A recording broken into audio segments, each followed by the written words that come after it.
प्रिय विद्यार्थियों नमस्कार। हिंदी की ऑनलाइन शिक्षण व्यवस्था में आप सबका हार्दिक अभिनंदन स्वागत।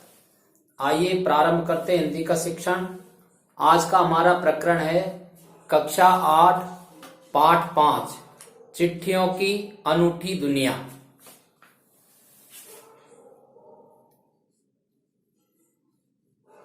कक्षा 8 पाठ 5 और पाठ 5 का नाम है चिट्ठियों की अनूठी दुनिया।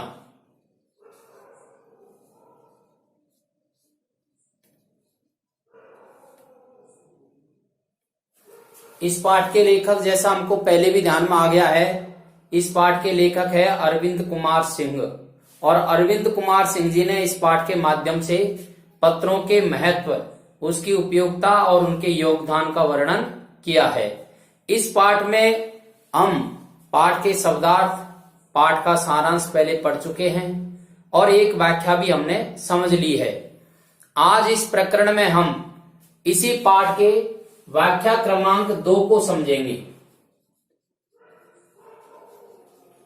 व्याख्या क्रमांक 2 इसको हम समझेंगे।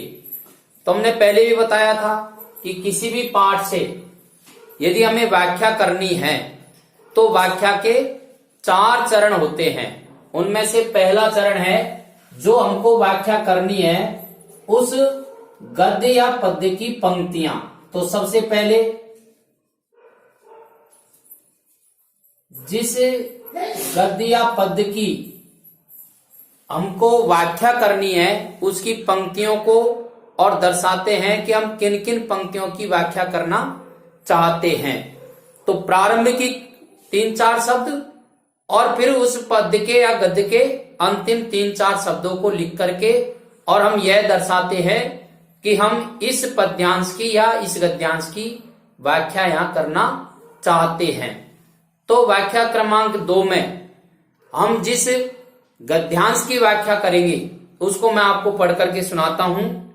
1-2 नहीं, करोड़ों लोग अन्य सेवाओं के लिए रोज भारतीय डाकघरों के दरवाजों तक पहुंचते हैं और इसकी बहुआयामी भूमिका नजर आ रही है।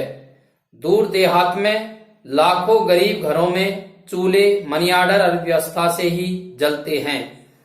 गांव या गरीब बस्तियों में चिट्ठी या मनी ऑर्डर लेकर पहुंचने वाला डाकिया देवदूत के रूप में देखा जाता है। अब इस गद्यांश को समझाने की दृष्टि से कुछ शब्द यहां हम लिख लेते हैं। 1-2 नहीं, 1-2 नहीं और फिर डॉट डॉट लगा देंगे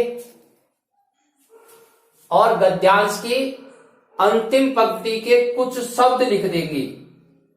रूप में देखा जाता है, देखा जाता है। इस गद्यांश की हमको व्याख्या करनी है।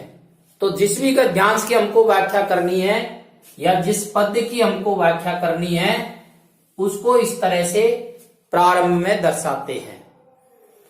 दूसरा जो चरण है वह होता है प्रसंग। और प्रसंग में 3-4 बातें हमें लिखनी होती है। उनमें से पहली बात तो ये बतानी होती है कि ये जो पद्य पंक्ति है या गद्य पंक्ति है ये कहां से ली गई है, कौन सी पुस्तक से ली गई है, कौन से पाठ से ली गई है, पाठ के लेखक कौन है और लेखक ने इन पंक्तियों के माध्यम से क्या समझाने का प्रयास किया है। तो इसका हम प्रसंग लिखते हैं। प्रस्तुत पंक्तियां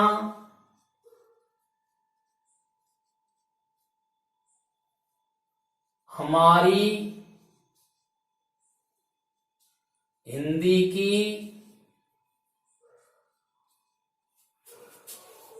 पाठ्य पुस्तक अब आपकी पाठ्य पुस्तक का क्या नाम है? बसंत भाग 3 के पाठ 5 से अवतरित हैं।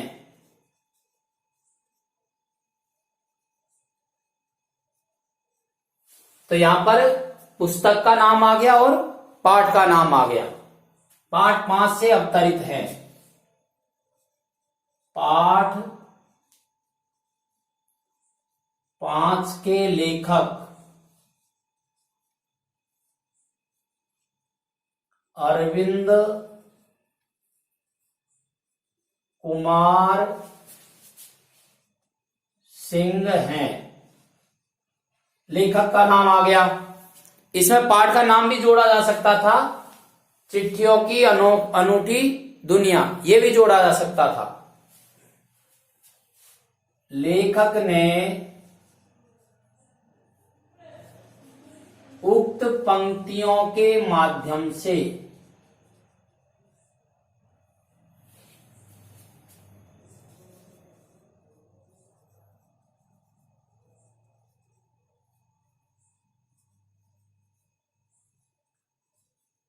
डाक विभाग की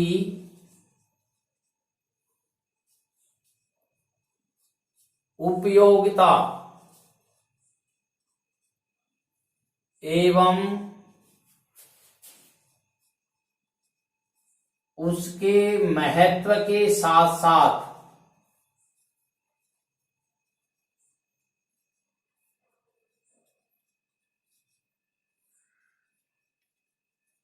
उसके योगदान को स्पष्ट किया है।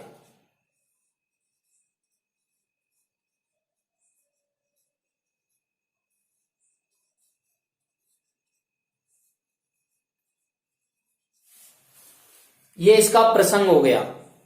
प्रसंग में पाठ कहां से, कौन सी पुस्तक से लिया गया है, पाठ का नाम क्या है, लेखक का नाम क्या है और लेखक इन पंक्तियों के माध्यम से क्या समझाना चाहता है, ये प्रसंग लिखना है। और इसका तीसरा चरण होगा व्याख्या या भावार्थ। अब व्याख्या या भावार्थ करने के लिए जो पंक्तियां हमको दी गई है, उन पंक्तियों को जोड़ते हुए उसमें से कुछ पंक्तियां ऐसी है जिनका भाव समझाना है और विस्तार से खोल करके स्पष्ट करना है। तो एक बार हम देखते हैं। एक दो नहीं करोड़ों लोग खतों और अन्य सेवाओं के लिए रोज भारतीय डाकघरों के दरवाजों तक पहुंचते हैं और इसकी बहुआयामी भूमिका नजर आ रही है। दूर देहात में लाखों गरीब घरों में चूल्हे मनी ऑर्डर अर्थव्यवस्था से ही जलते हैं। गांव या गरीब बस्तियों में चिट्ठी या मनी ऑर्डर लेकर पहुंचने वाला डाकिया देवदूत के रूप में देखा जाता है। तो व्याख्या हम यहां से प्रारंभ करते हैं। प्रस्तुत पंक्तियों के माध्यम से लेखक अरविंद कुमार जी डाक विभाग की उपयोगिता, उसका महत्व एवं उसके योगदान को स्पष्ट करते हुए कहना चाहते हैं कि एक दो नहीं करोड़ों लोग खतों और अन्य सेवाओं के लिए रोज डाकघरों के दरवाजों तक पहुंचते हैं।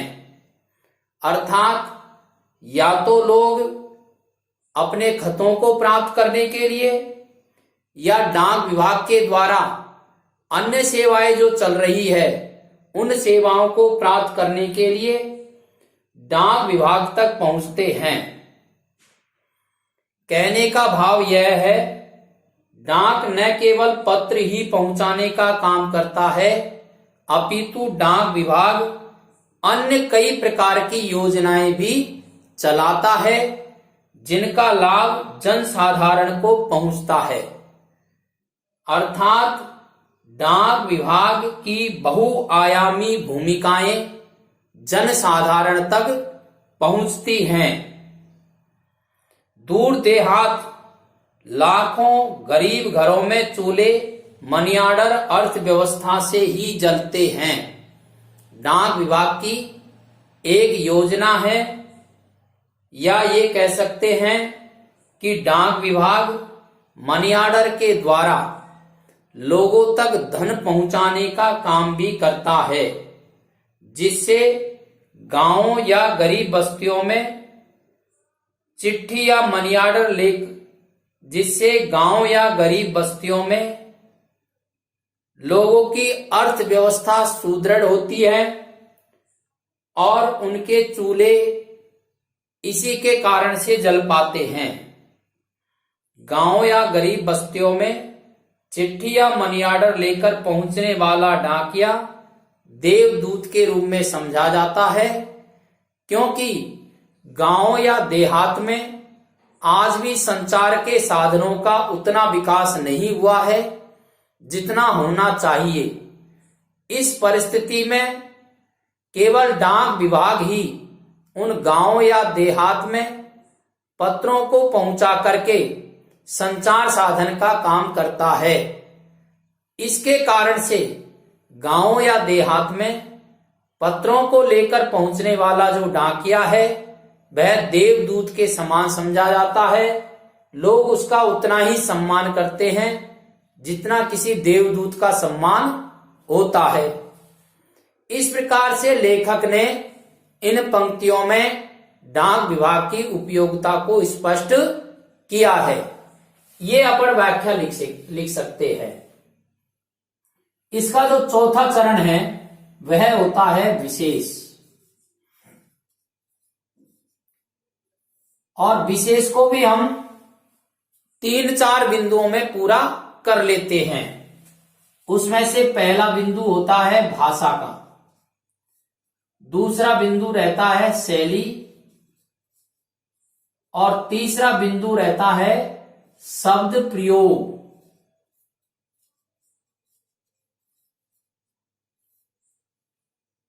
और अंत में शिक्षा।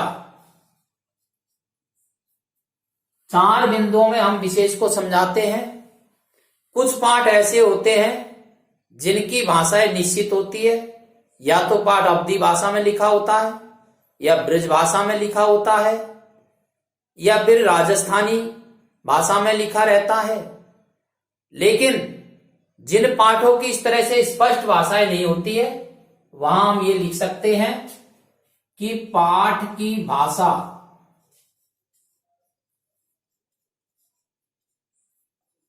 सरल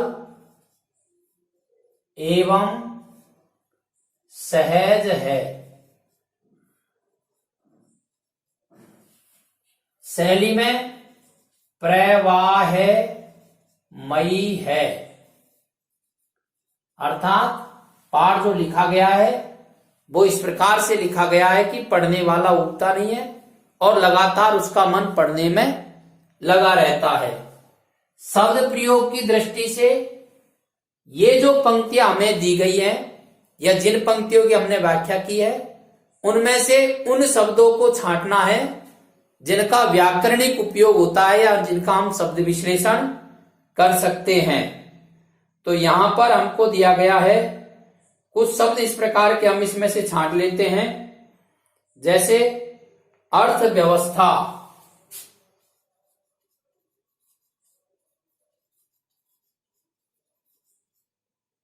दो शब्दों से मिलकर के बना है अर्थ व्यवस्था, अर्थ की व्यवस्था।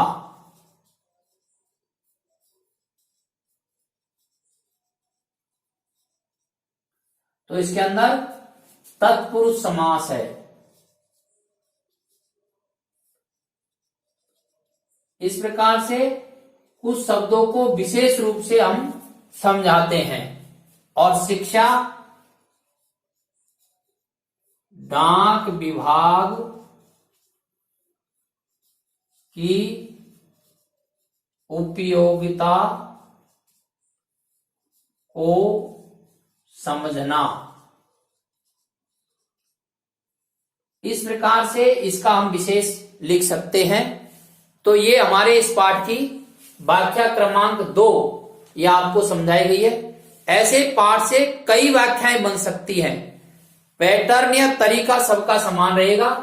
प्रारंभ में पंक्तियां लिखना, फिर प्रसंग लिखना और प्रसंग के बाद उसकी व्याख्या या भावार्थ लिखना और अंत में विशेष लिख करके हम इस व्याख्या के पूरा करते हैं।